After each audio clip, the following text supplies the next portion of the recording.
ഡോക്ടറെ, ഈ മൈഗ്രെയിൻ പൂർണ്ണമായിട്ടും ഭേദമാക്കാൻ പറ്റുമോ? എന്റെ രോഗികൾ എന്നോട് ഏറ്റവും കൂടുതൽ ചോദിക്കുന്ന ഒരു ചോദ്യമാണിത്. ഇതിന്റെ ഉത്തരം ഒരുപക്ഷെ നിങ്ങളെ അത്ഭുതപ്പെടുത്തിയേക്കാം. മൈഗ്രെയിൻ എന്ന് പറയുന്നത് വെറും ഒരു സാധാരണ തലവേദനയല്ല. നമ്മുടെ തലച്ചോർ വേദനകളെയും മറ്റു ചില സാഹചര്യങ്ങളെയും, അതായത് ട്രിഗേഴ്സിനെയും എങ്ങനെ പ്രതികരിക്കുന്നു എന്നതുമായി ബന്ധപ്പെട്ട ഒരു ന്യൂറോളജിക്കൽ പ്രശ്നമാണിത്. പ്രമേഹമോ പ്രഷറോ ഒക്കെ പോലെ പലരിലും ദീർഘകാലം നീണ്ടു നിൽക്കുന്ന ഒരു അവസ്ഥയാണിത്. അങ്ങനെയെങ്കിൽ ഇതിനെ എന്നേക്കുമായി ഇല്ലാതാക്കാൻ കഴിയുമോ? സത്യം പറഞ്ഞാൽ നിലവിൽ മൈഗ്രെയിൻ പൂർണ്ണമായും മാറ്റാൻ കഴിയുന്ന 100% ഉറപ്പുള്ള ഒരു ചികിത്സയില്ല.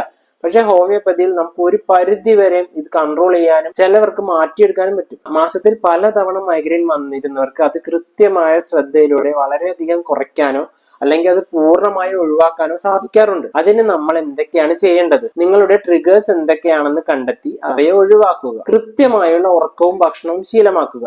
ധാരാളം വെള്ളം കുടിക്കുക. മാനസിക സമ്മർദ്ദം, അതായത് സ്ട്രെസ് നിയന്ത്രിക്കുക അല്ലെങ്കിൽ ഒഴിവാക്കാൻ ശ്രമിക്കുക. കൃത്യമായ ചികിത്സയിലൂടെ മാസങ്ങളോ വർഷങ്ങളോ മൈഗ്രെയിൻ വരാതെ കൊണ്ടുപോകുന്ന ഒരുപാട് പേരുണ്ട്. നിങ്ങൾക്ക് അടിക്കടി തലവേദന വരുന്നുണ്ടെങ്കിൽ അത് സഹിച്ച് മിണ്ടാതിരിക്കരുത്. കൃത്യമായ പരിശോധനയിലൂടെ ശരിയായ ചികിത്സ തേടുക. നിങ്ങൾ മൈഗ്രെയിൻ മൂലം ബുദ്ധിമുട്ടുന്ന ഒരാളാണോ? നിങ്ങൾക്ക് മാസത്തിൽ എത്ര തവണ തലവേദന വരുന്നുണ്ടെന്ന് താഴെ കമന്റ് ചെയ്ത് തന്നെ അറിയിക്കൂ.